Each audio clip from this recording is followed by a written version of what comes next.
¿Qué tal amigos de Entre Tejas? Bienvenidos a Entre Tejas TV.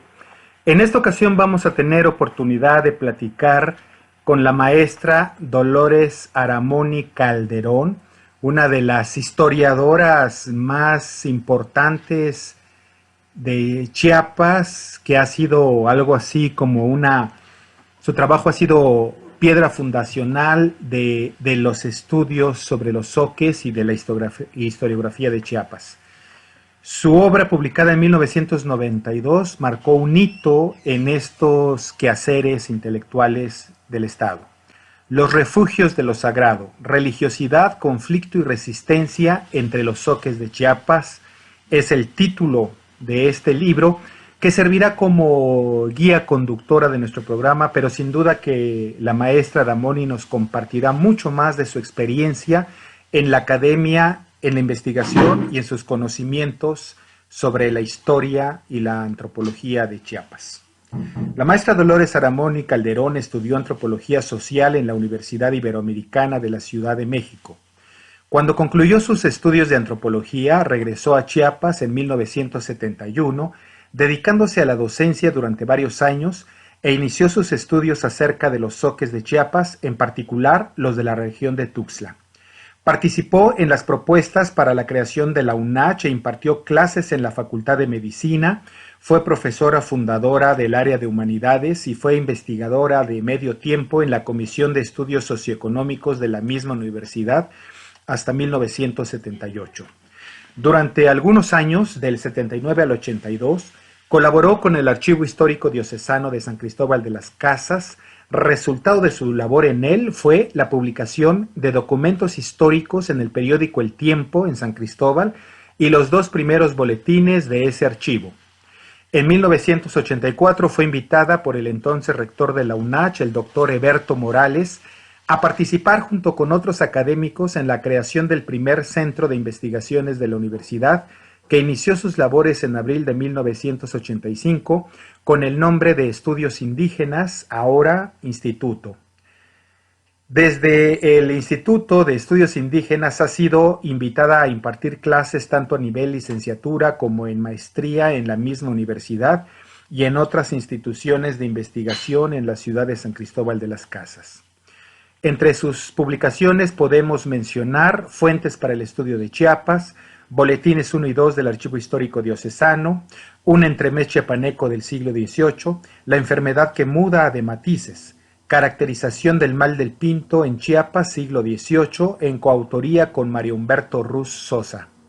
Los indios constructores de Palenque, en un documento del siglo XVIII, Los refugios de lo sagrado, religiosidad, conflicto y resistencia entre los zoques de Chiapas, la cofradía del Rosario Copolla, nacimiento de un pueblo y supervivencia de un culto, indios y cofradías, los zoques de Tuxtla, etcétera, etcétera. Nada más me queda por mencionar entre esta larga lista de sus publicaciones, Reclamos de nobleza en Chiapa de la Real Corona en 1778, Don Juan Atonal, cacique de Chiapa de la Real Corona, un tema que voy a tratar de incidir que nos lo comente. Don Juan Atonal, cacique de Chiapa de la Real Corona.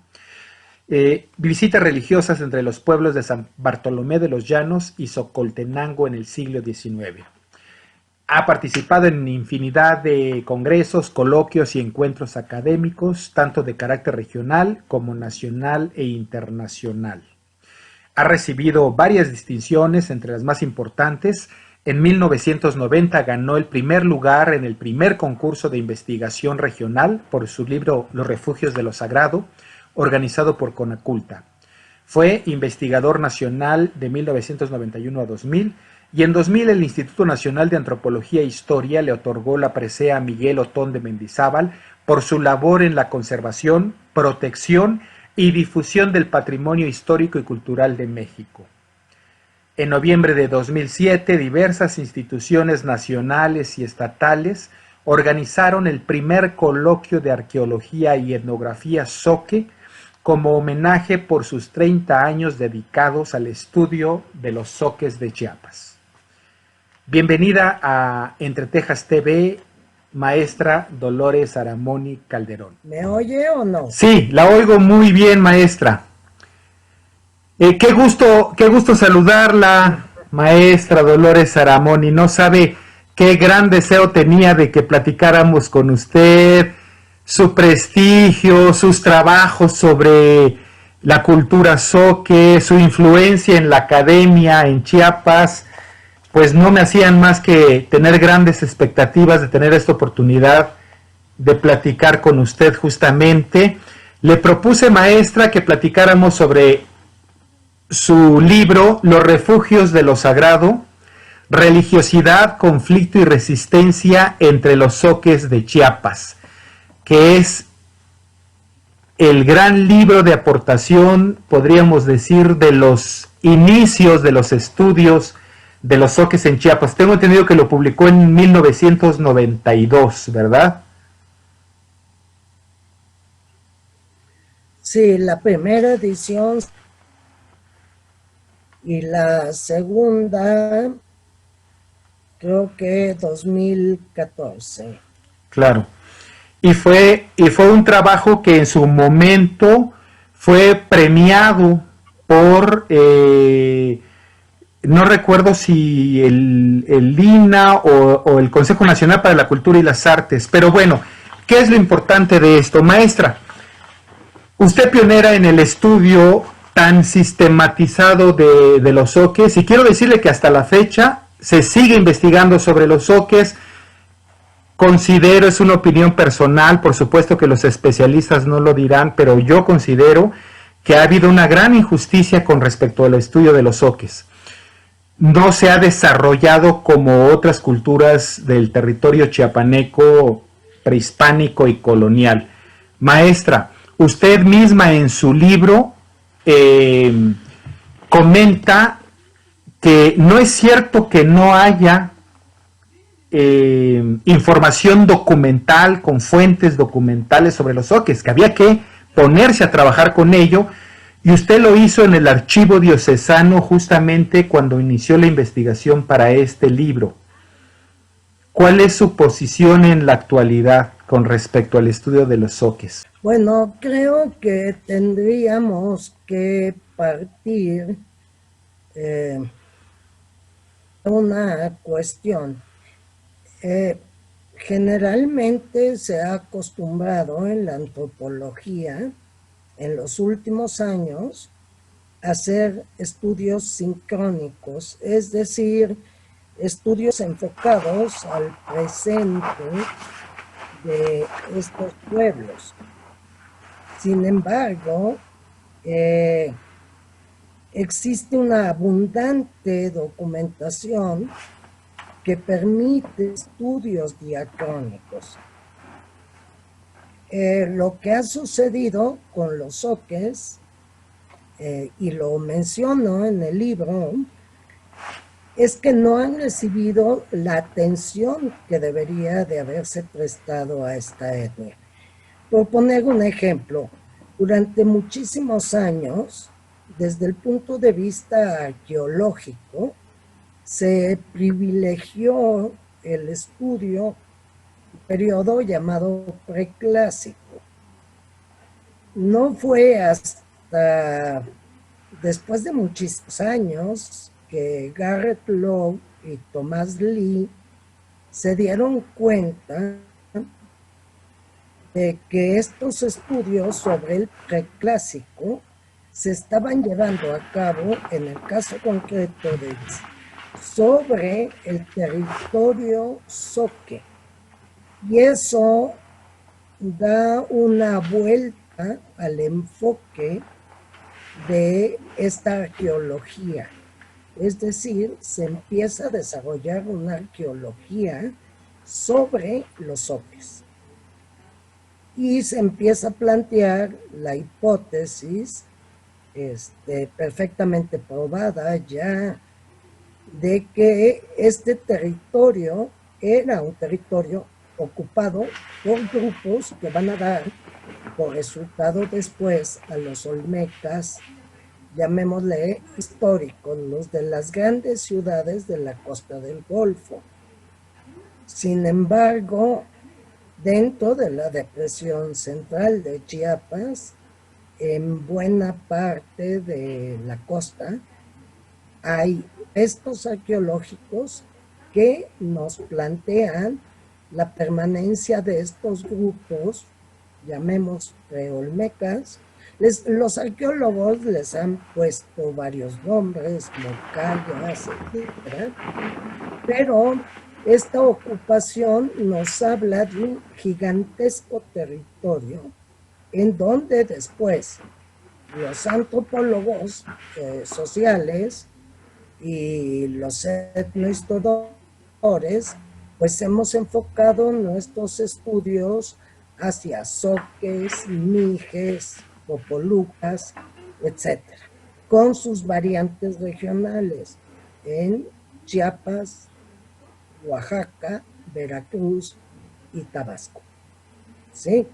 Es decir, sí, esto nos abre la posibilidad de estudios de largos periodos que no se pueden dar por culminados, porque se van descubriendo pequeñas cosas que van ampliando nuestro conocimiento, pero al mismo tiempo planteando nuevas preguntas.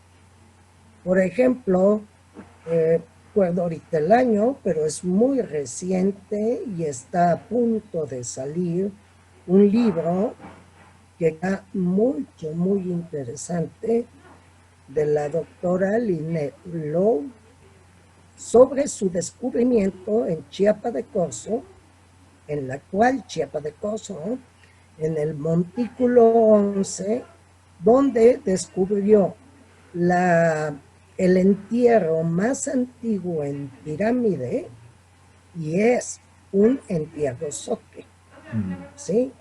De dos dignatarios zoques, un hombre y una mujer, ¿sí?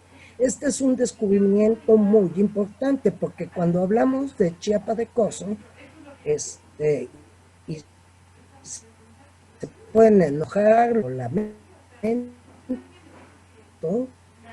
pero antes de que llegaran los a estas tierras, ya es.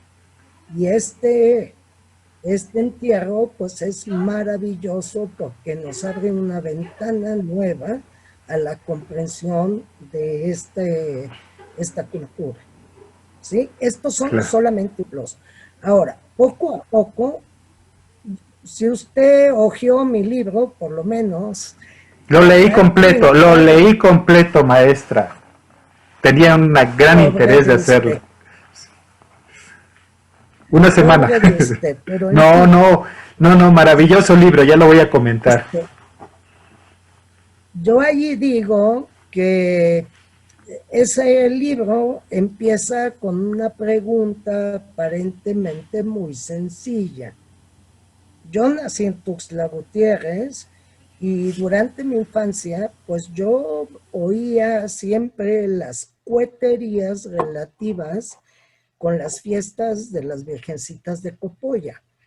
Y yo empecé a hacer mi trabajo con eso. Esa era mi pregunta. ¿A qué se debía en este contexto urbano este ritual? Bueno, yo platicaba con la gente y me decían, no, pues es el costumbre, así es de por sí, siempre lo hemos hecho, nuestros abuelos, etc. Sin embargo, yo sabía que esto era una herencia del periodo colonial, es decir, el culto a la Virgen María en cualquiera de sus advocaciones, pues llegó con los españoles. Entonces empecé a preguntarme cómo es que se daba este fenómeno de intercambio entre el pequeño poblado de Copolla y la ciudad de Tuxtla Gutiérrez. Y por eso, pues, me eché un clavado en los archivos. ¿Sí? Bueno. Fue muy frustrante porque no encontraba absolutamente nada que me permitiera responder a esto. a esta pregunta tan sencilla, ¿cómo se había iniciado ese intercambio? Pero claro, si usted se mete en un archivo y es un morboso como yo, empieza a leer todo tipo de documentos y entonces empecé a encontrar los juicios de prácticas idolátricas, no solo de pueblos zoques, sino también tzotziles y chiapanecas, etcétera, pues toda una tradición mesoamericana. Bueno, nunca me imaginé, porque nunca lo imaginé, que al final iban a coincidir los dos temas, ¿sí? Por eso digo, insisto, y creo que he animado tal vez a uno, dos estudiantes, a que hagan estudios diacrónicos. Claro. ¿Sí? Creo que ahora... Documentos hay. Adelante, maestra, adelante, le escucho, perdón. Ah, sí, que usted iba a comentar algo, Sí. No, la escucho, maestra, no la voy a interrumpir. Al final le hago algunos comentarios. Perdón, adelante. Bueno, entonces es muy difícil tratar de explicar. Incluso hay personas que me dijeron que, bueno, que estaba un poco loca, que cómo iba a rescatar de documentos escritos precisamente por las autoridades eclesiásticas indígenas, ¿sí? Bueno, por ello tuve que plantearme estudiar la tradición europea que traían los evangelizadores, los sacerdotes, los religiosos, que se iban a ocupar de estos procesos, para poder entender cuál era su punto de vista y así poder entender cuál era la voz indígena que aparecía en esos documentos. Esto por comparación y contraste, porque si estudié la tradición europea, pues tenía que estudiar comparativamente en otros grupos, porque no hay estudios sobre los zoques, la tradición religiosa mesoamericana, para entender dónde estaba la contradicción y cómo se estaba juzgando incorrectamente las prácticas religiosas indígenas, porque la perspectiva y el trasfondo ideológico era completamente diferente, ¿sí? Por eso yo no hablo de brujería indígena, porque la brujería indígena nunca ha existido. Las brujas son europeas. Bueno, entonces, estas prácticas rituales dedicadas a deidades de la agricultura, de la lluvia, porque no podemos olvidar que los pueblos mesoamericanos eran fundamentalmente pueblos agricultores. Entonces, son estos dioses o estas deidades las que están cercanas al pueblo. Aparte, es el ritual oficial de los grupos de poder.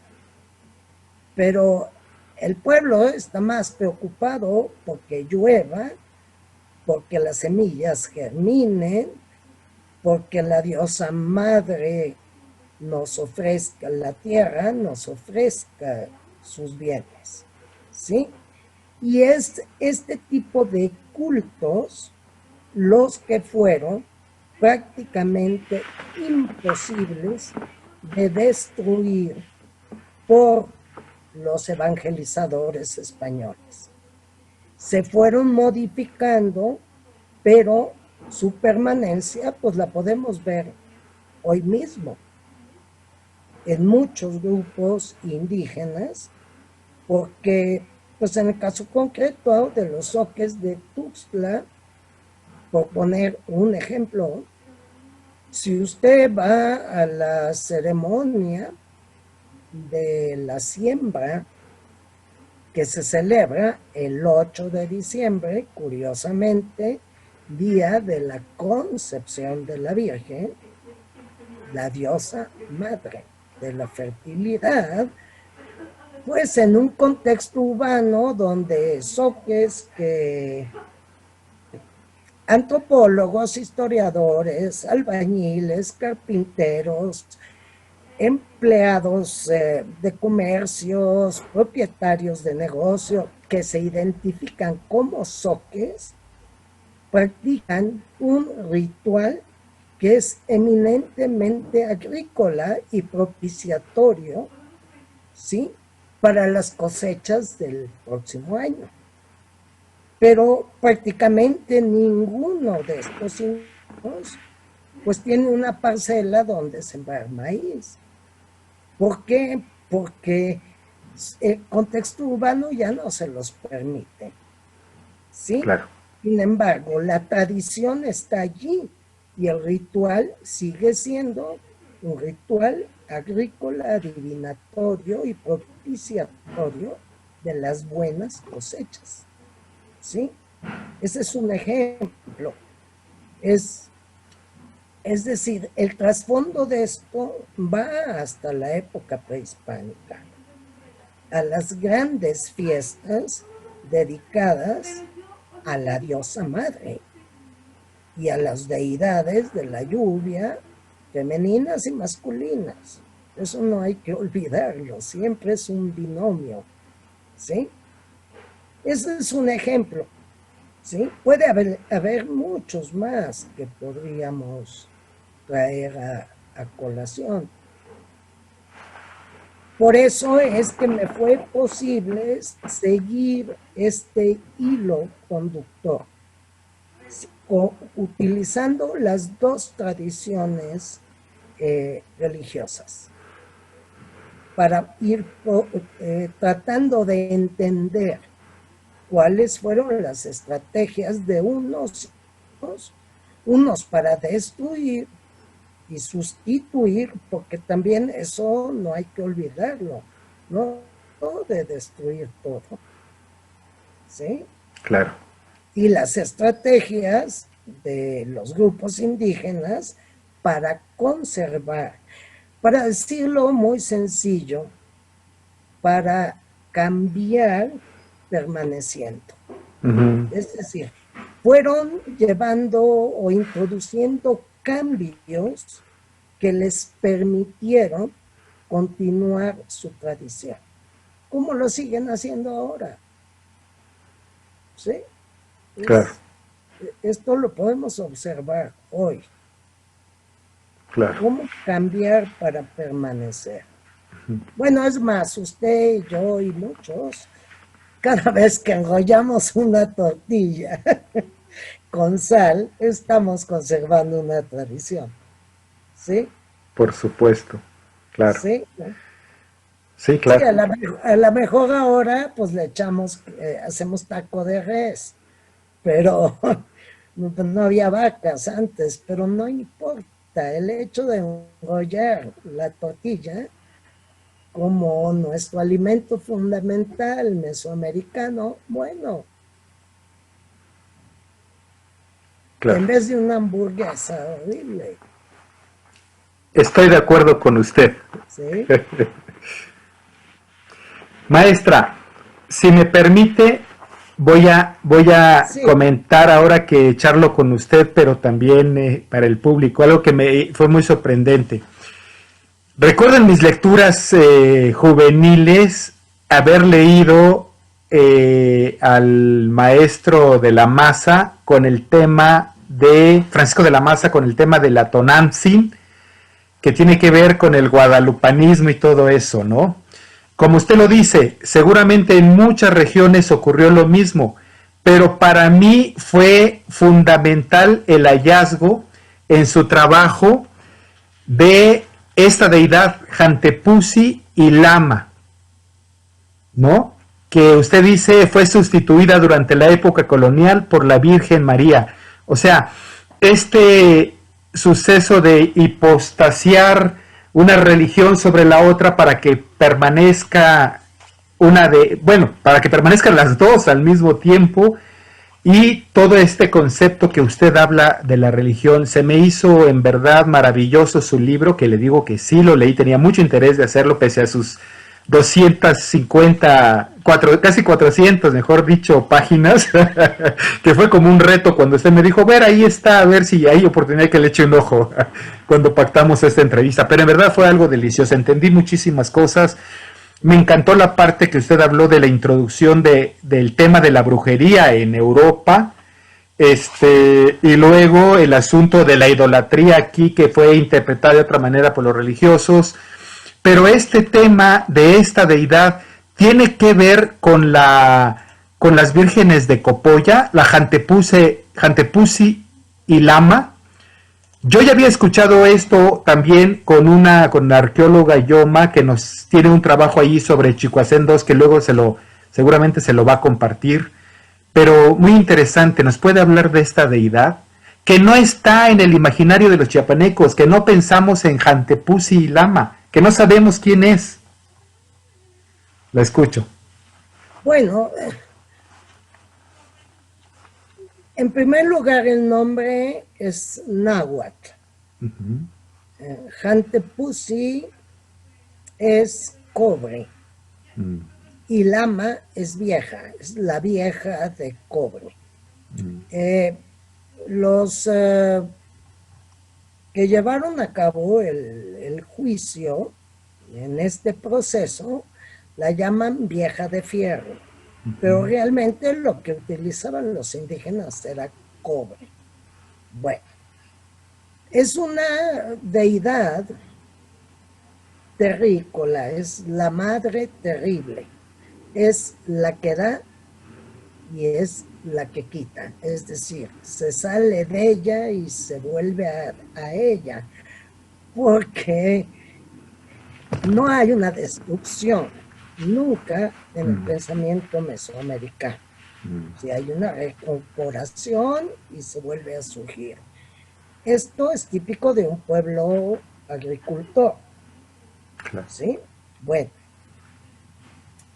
usted menciona Coatlicue, menciona Tonantzin, bueno, usted puede mencionar a muchísimas deidades femeninas, pero tal vez como dijo Paul Kirchhoff, él nunca había entendido la religión mesoamericana hasta que se dio cuenta de que cada dios era su propio padre y su propio hijo. Es decir, son múltiples las advocaciones o las hierofanías. Depende, ¿sí? Bueno, ¿qué es lo que pasa con estos dioses? ¿Sí? Por ejemplo, en el caso de la diosa, específicamente, que es lo que le interesa a usted, como es una diosa de la relacionada con la agricultura y la vida, ¿sí?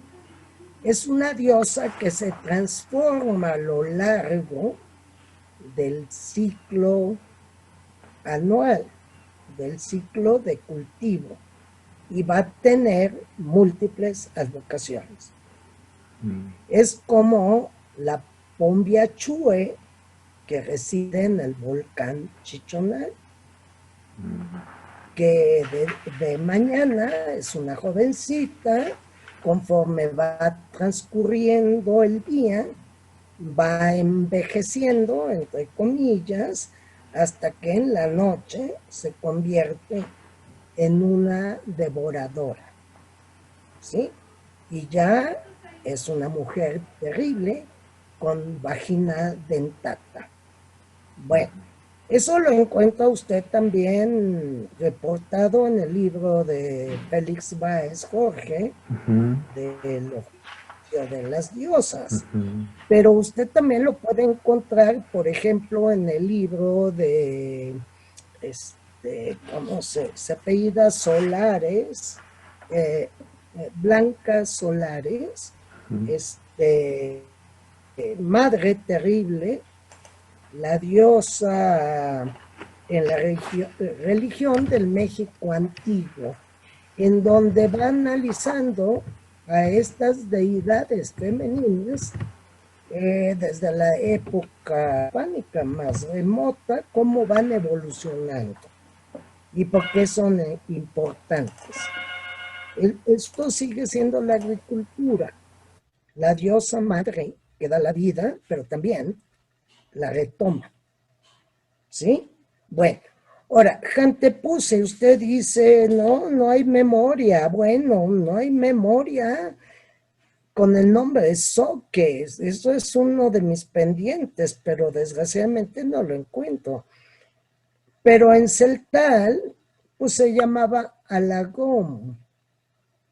Es la diosa que destruye el pueblo de Copanahuastla, porque el ídolo está escondido atrás de la imagen de la Virgen. Y por eso viene la peste. Bueno, eso lo encuentra usted en los relatos de San Bartolomé de los Llanos, etcétera. Pero Jantepusí es Alagón. ¿Y quién es Alagón? Bueno, es la diosa madre. Es la misma. ¿Sí? Y si usted ve en el libro, yo menciono que en el juicio se habla de devotos de Jantepusí Lama, también de pueblos de los Altos de Chiapas, de Tenango y otros pueblos, ¿sí? Claro. Es decir, la cueva, esta cueva donde se le rendía culto, finalmente se convierte en un centro regional de mantenimiento de la tradición compartida por varios grupos con diferentes identidades culturales, pero campesinos al fin y al cabo. Bueno, no campesinos, agricultores, ¿sí? Y por eso este culto pues pasa desapercibido durante mucho tiempo, porque lo descubren desde el siglo XVII. Y se ha mantenido allí y se ha transformado y continúa. Allí, por ejemplo, la devoción a la Virgen de la Guía y del Rosario, estas dos advocaciones, son muy importantes porque los grandes evangelizadores de Chiapas son los dominicos y ambos cultos son introducidos por ellos. ¿Sí? De ahí el arraigo y la permanencia de estas devociones católicas a la Virgen. ¿Sí? Que las tienen hoy ya.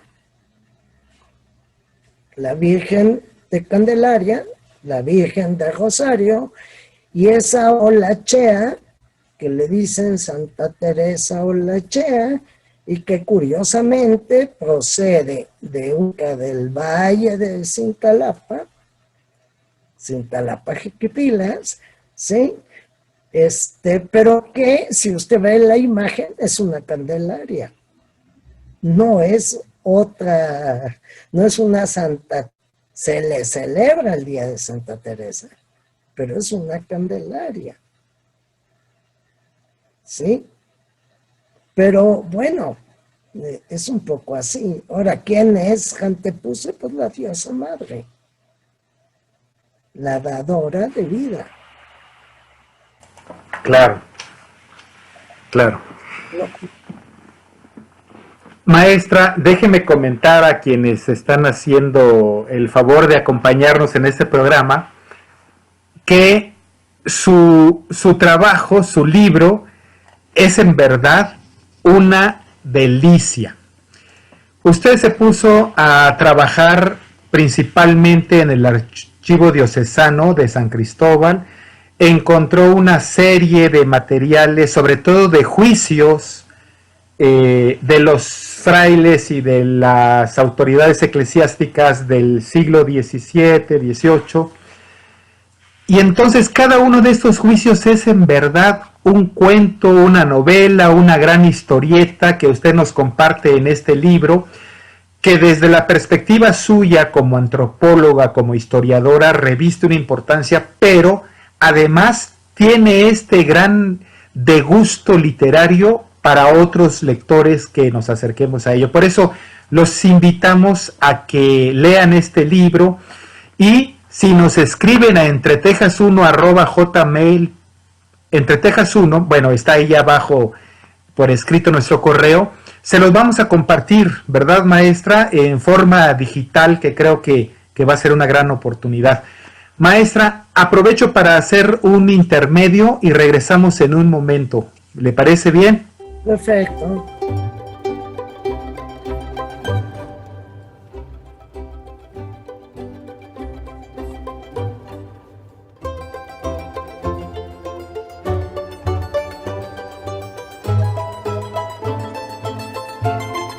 Estamos conversando con la maestra Dolores Saramoni Calderón sobre su libro, su trabajo, su gran trabajo fundacional, yo creo que de la religión zoque y prehispánica durante la colonia, mejor dicho, los refugios de lo sagrado, religiosidad, conflicto y resistencia entre los zoques de Chiapas.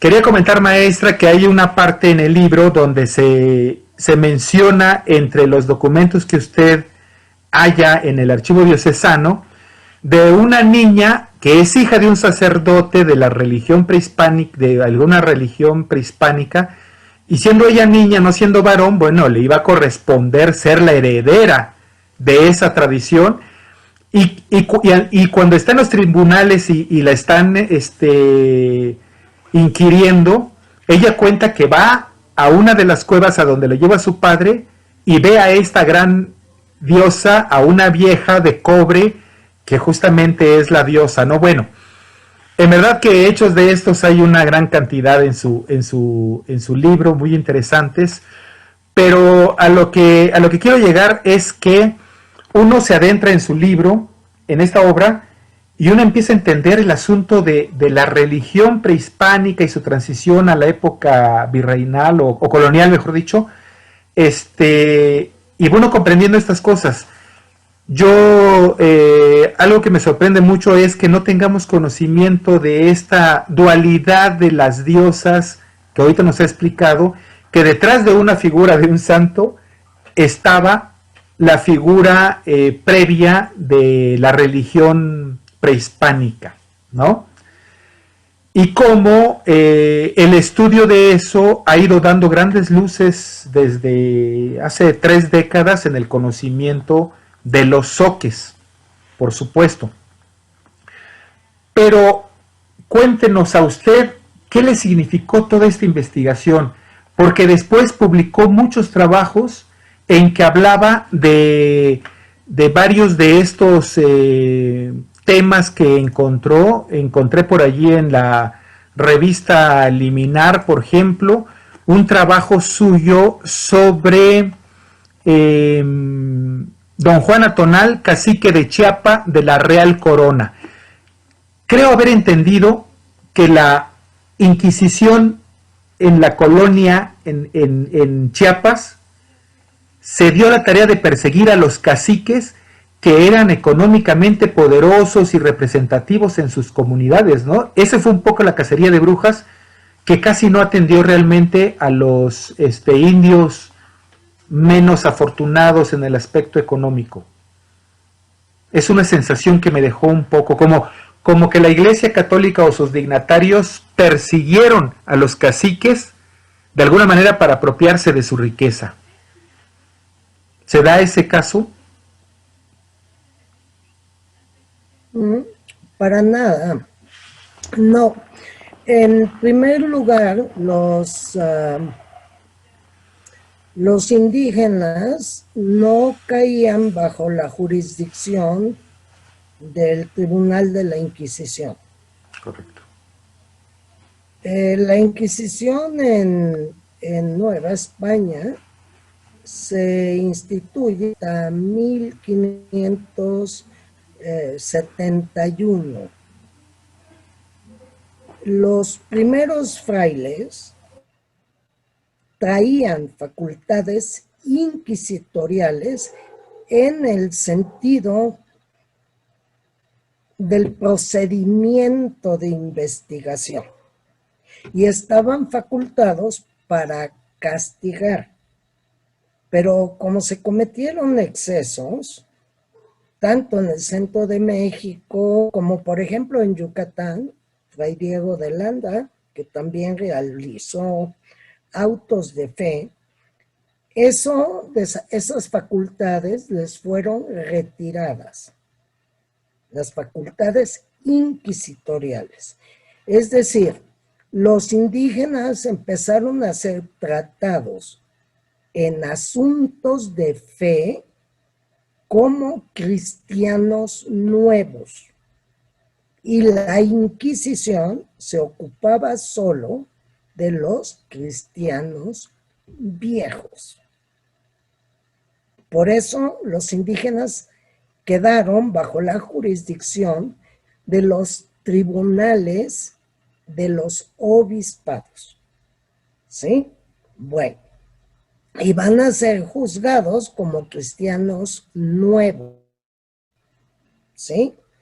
Una de las maneras para descubrir prácticas idolátricas o apartadas de la fe en estos cristianos fueron las visitas diocesanas.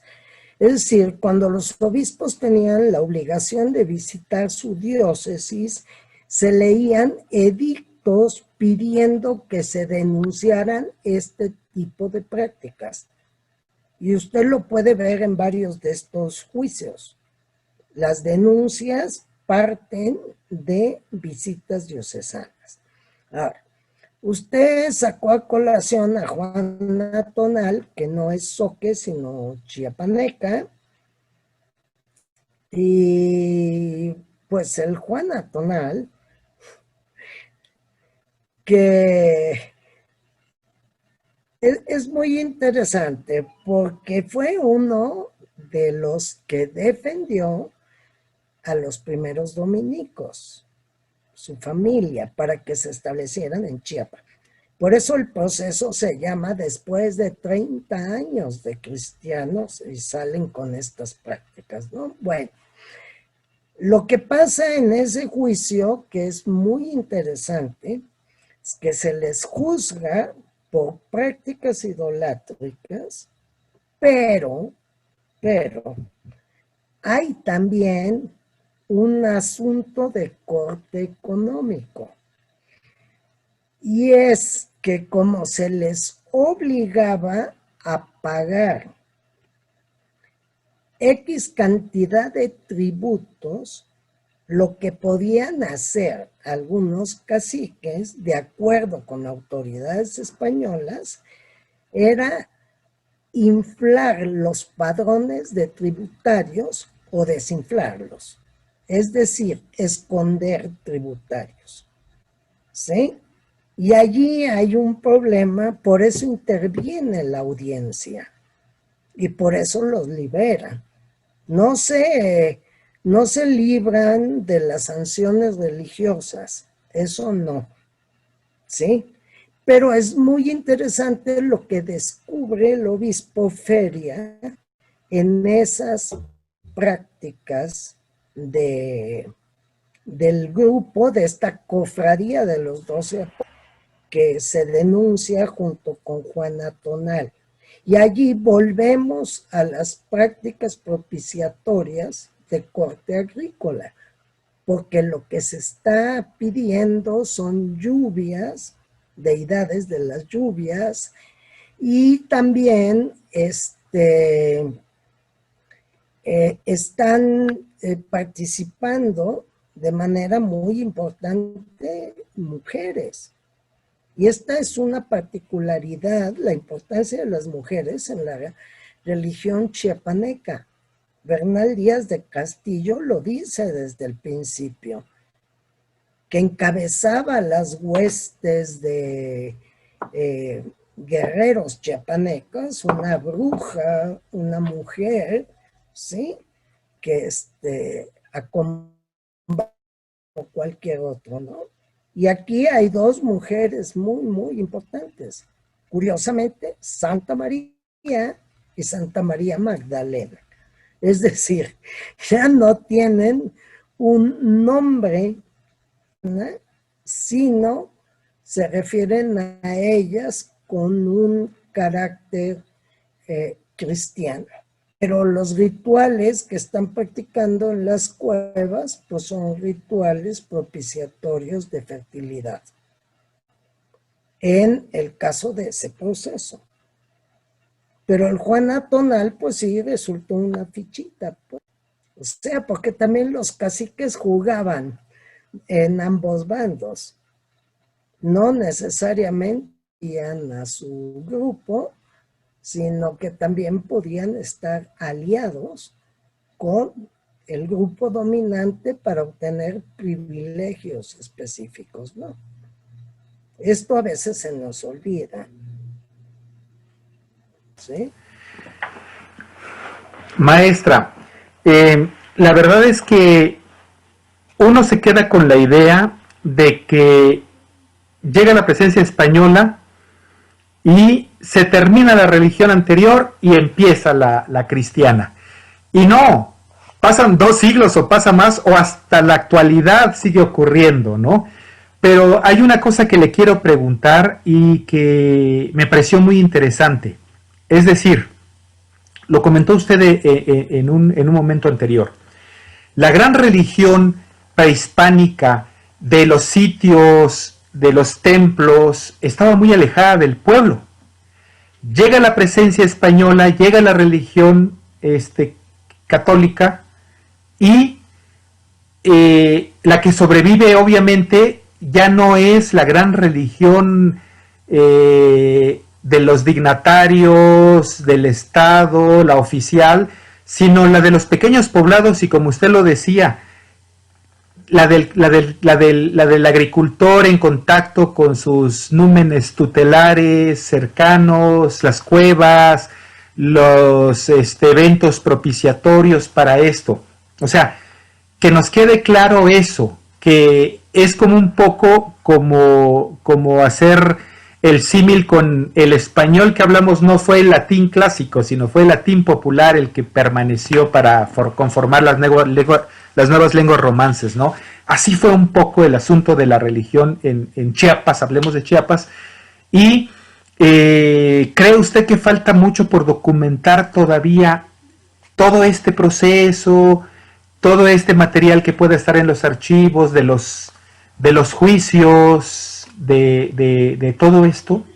Digo, para dar oportunidad a una nueva camada de historiadores que deban descubrir y cuál es el contexto actual y el futuro del conocimiento de la historiografía en Chiapas, ¿no? Bueno, lo que pasa es que cada quien, de acuerdo con su formación, se va a aproximar a los documentos de una manera personal, única. O sea, podemos leer el mismo documento de maneras un poco diferentes porque nosotros mismos somos diferentes. Es imposible ser completamente objetivo. ¿Por qué? Porque tenemos una formación personal, tenemos estudios particulares, nos formulamos preguntas diferentes, o sea, bueno, esa es la riqueza de hacer investigación, que cada persona irá aportando de acuerdo con todos estos atributos que tiene, ¿no? Ahora, en el caso de este tipo de procesos, yo creo que faltan más estudios de corte comparativo, por eso fue lo que yo traté de hacer dentro de Chiapas. Sin embargo, no pude dejar de comparar con lo que pasaba en el centro de México. ¿Y por qué? Porque no tenía otra forma de comparar. No había más materiales, ¿sí? Entonces, bueno, ahora, pues digo, ya no lo sigo comparando, pero sigo leyendo y entonces descubro que hay otro tipo de estudios al respecto. Pero lo que digo en ese libro, lo dije en ese libro y ahí está. Eso no lo voy a cambiar. Me sigue gustando el libro después de muchos años, porque sí tenía que cumplir con normas académicas, pero lo he dicho siempre, lo confieso, lo he confesado públicamente.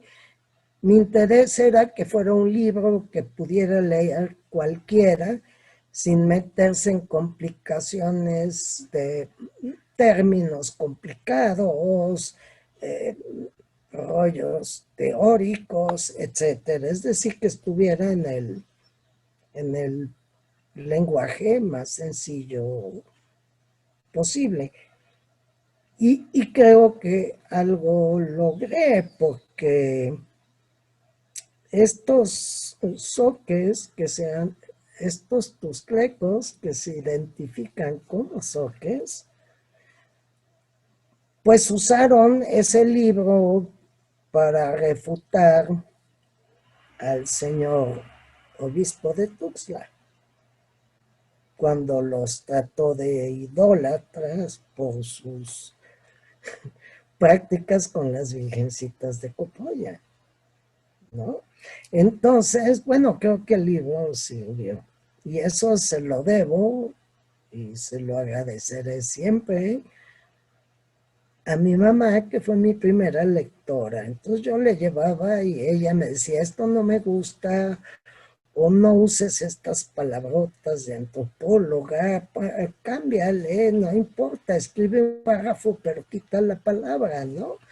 Entonces por eso se volvieron 400 hojas, ¿no? Pero pues se trataba de eso, de Pero, que el libro fuera accesible, que no había que ser ni antropólogo, ni historiador, no, simplemente que fuera un libro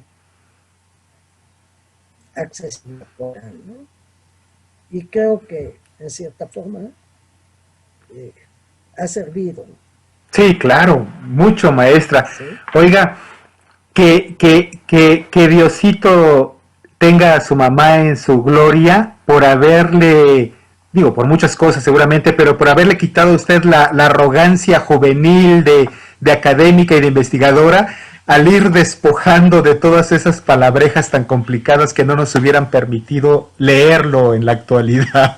Oiga, maestra, cuéntenos este suceso del obispo de Tuxtla con respecto a las vírgenes de Copolla. ¿Cuándo ocurrió? ¿Cuándo fue eso? Supongo que ha de haber sido en los 80s, algo así.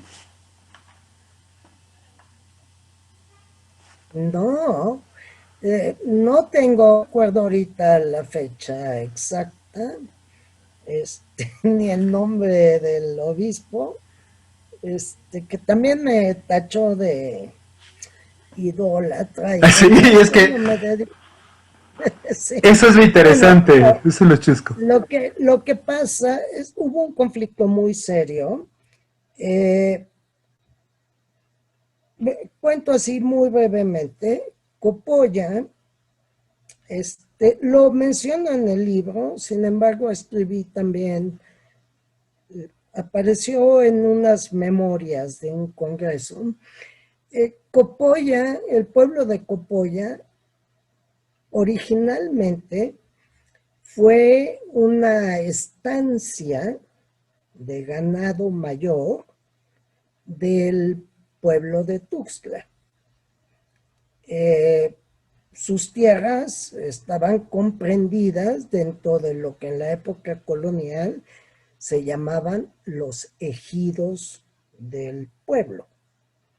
Bueno, Esta estancia, como era del pueblo, era administrada por el cabildo indígena. Y estas vacas que se criaban allí, bueno, la estancia estaba dedicada a la Virgen del Rosario. Allí había una pequeña capillita con una imagen chica, porque la imagen grande de Rosario estaba en el templo de Tuxtla, San Marcos, lo que ahora es la catedral. Bueno, todo estuvo aparentemente muy tranquilo mientras los dominicos fueron los administradores de esta parroquia. Pero en el siglo XIX, finales del XVIII, al morir el último dominico que administraba la parroquia, fue secularizada, es decir, pasó a manos de un cura, un sacerdote del clero secular. Los indígenas habían defendido esta estancia que les generaba bastantes ingresos al común del pueblo, ¿sí?, que era administrado por el cabildo, pues para apoyarse en gastos a causa de epidemias, hambrunas, etc. Y eso lo permitían los dominicos. Pero los seculares no. Los seculares quisieron hacerse de esos recursos y administrarlos ellos. Bueno, esto generó un costo terrible, hay expedientes bastante grandes en el archivo. Finalmente, los zoques se aliaron con el poder civil no indígena de Tuxtla y lograron que la estancia de Copolla siguiera perteneciendo a los ejidos del pueblo. Esto después de las Cortes de Cádiz, donde ya va a haber un cabildo que no es indígena. Pero la negociación ahí fue muy interesante porque el cabildo indígena se mantuvo prácticamente hasta 1930. ¿Sí? Bueno. Y eso lo puede ver en algunos rituales, por ejemplo. En algunas danzas, ahí se ve clarito. Bueno, en la mayordomía de Rosario. Bueno, ¿qué es lo que pasa con Copolla? Pues no es mayormente importante el santuario. Y entonces siguen los indígenas y siguen estas peregrinaciones, ir y venir, eso que fue mi pregunta original. Bueno, hasta que los zoques de Tuxtla empiezan a enviar habitantes a las tierras de Copolla.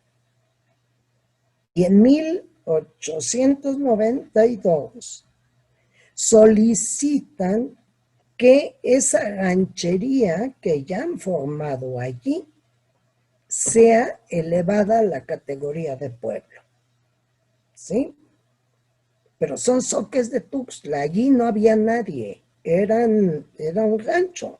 Bueno, pero la capillita ahí sigue, y sigue el culto, y siguen subiendo y bajando las virgencitas. Bueno, lo que termina sucediendo es que con estas idas y venidas de las imágenes se recogen limosnas, se empieza a mejorar la capilla, se termina haciendo una pequeña iglesia y hay una negociación y se acepta que se nombre un sacerdote para administrar la parroquia que se va a llamar de la Candelaria.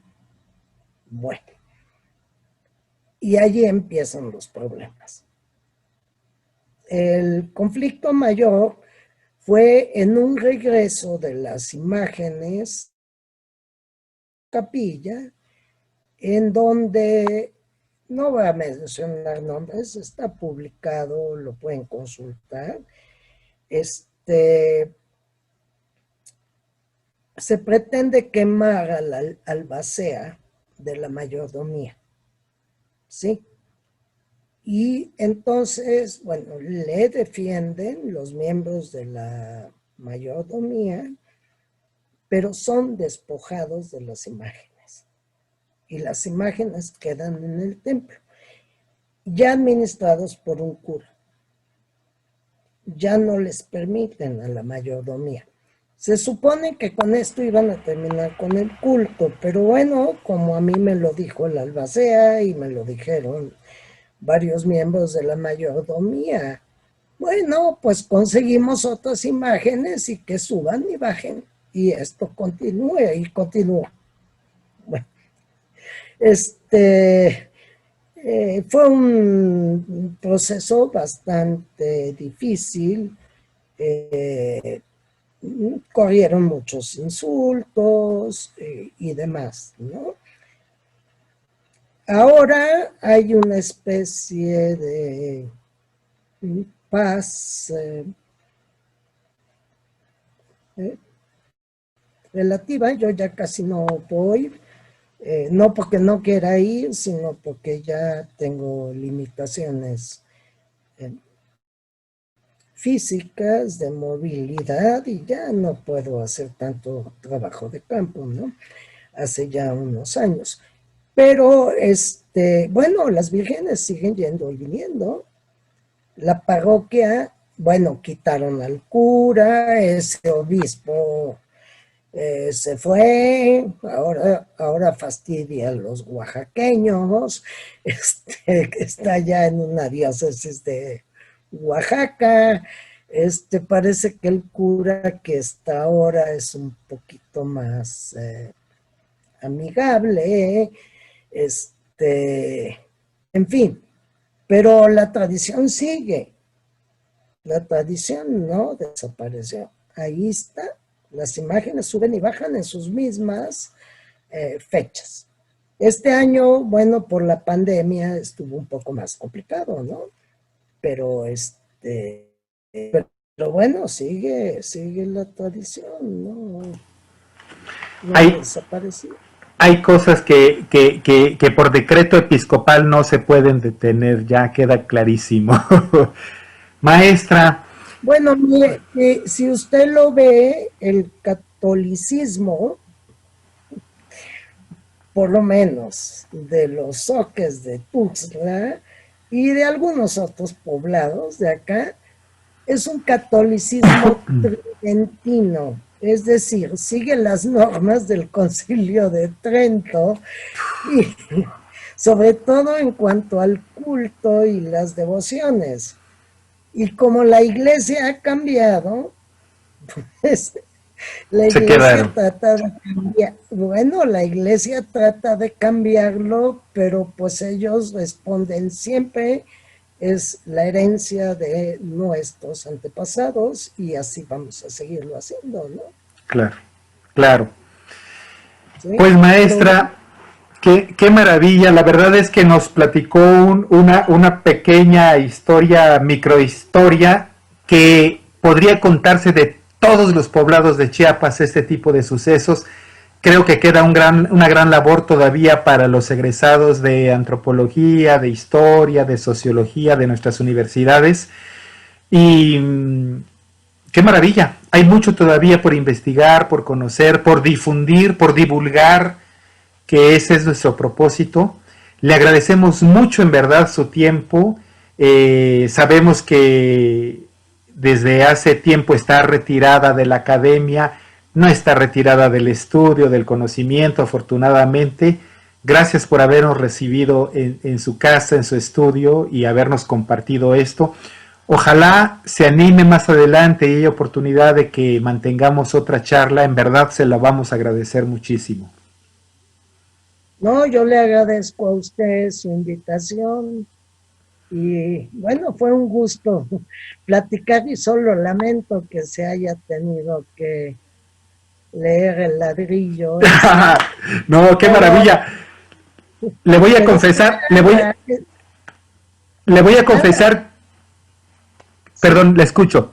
Le voy a confesar que ya lo mandé vía digital a otros 5 o 6 lectores que están muy interesadísimos en el tema. Ese es uno de nuestros grandes problemas, maestra, la falta de difusión, de divulgación de los grandes clásicos de Chiapas, la comercialización. Ahora, por fortuna, tenemos esta maravilla que es la tecnología, que como nos dio lata hoy al principio, pero muchas gracias por el esfuerzo que hizo, maestra. Muchas gracias, de veras. No, yo le agradezco a usted y el libro está en descarga gratuita en la página de Coneculta. Muy Yo, bien. yo acepté eso precisamente para que quien tuviera interés pueda acceder a él. Claro, pues gracias maestra y muchas gracias a ustedes que nos acompañaron en esta hora deliciosa de programa con la maestra Dolores Saramoni. Nos vemos a la siguiente, que estén bien, cuídense mucho. Gracias.